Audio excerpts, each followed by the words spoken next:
আসসালামু আলাইকুম। আজকে দিনাজপুর বোর্ডের কৃষি শিক্ষা এমসিকিউ সলিউশন নিয়ে এলাম। তো প্রথম প্রশ্ন হচ্ছে, লেয়ার মুরগি পালনের উদ্দেশ্য কি? উত্তর ক নম্বর, মাংস উৎপাদন। আমি কিন্তু সেট ঘ এর আনসার দিচ্ছি। সেট যে কোনো কিছুই হোক, সমস্যা নেই, প্রশ্ন কিন্তু শুধু ওলট পালটই থাকে, আর কিছু না। তো 2 নম্বর হচ্ছে, সিসি এর রাসায়নিক দ্রব্যটিতে কপার অক্সাইড শতকরা কত ভাগ? 18.5%। নিচের চিত্রে যে একটা চিত্র দেওয়া হয়েছে, এর থেকে চিত্রের উদ্ভিদটির কাণ্ড ও পাতা কী রোগে ব্যবহার্য? ডায়াবেটিস। 4 নম্বর, চিকিৎসা ক্ষেত্রে এই উদ্ভিদ অত্যন্ত গুরুত্বপূর্ণ কারণ? উত্তর হচ্ছে ঘ নম্বর 1, 2 ও 3। এটি বন বাদারে আপনা আপনি জন্মে, পার্শ্ব প্রতিক্রিয়া নিয়ে অধিক সাশ্রয়ী। 5 নম্বর হচ্ছে, তাপমাত্রা সহনশীল মাছ নিচের কোনটি? উত্তর ক নম্বর রুই।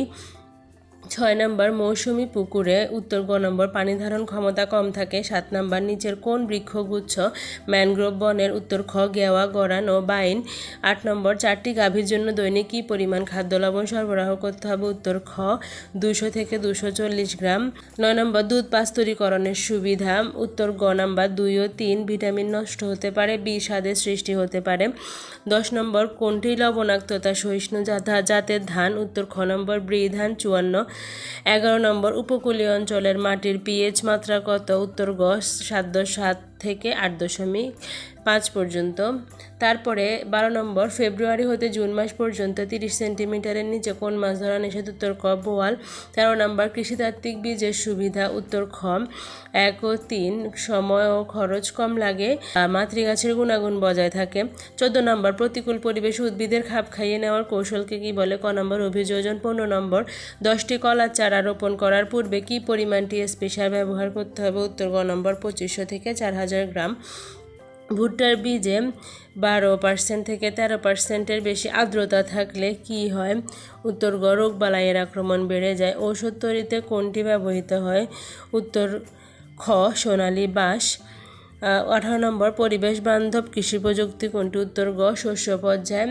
তারপর চিত্রের লগের গাছের আবর্তনকাল কত? উত্তর ঘ 40 থেকে 50 বছর। উদ্দীপকের লগটির আয়তন কত? 4.16 ঘনমিটার।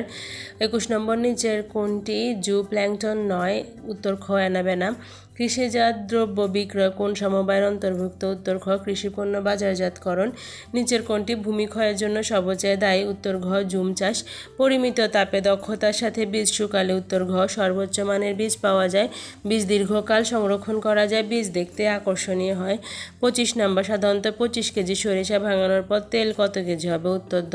উত্তর ঘ 10 থেকে 11 কেজি। তো এই ছিল আজকের ভিডিও। অবশ্যই আমার চ্যানেল সাবস্ক্রাইব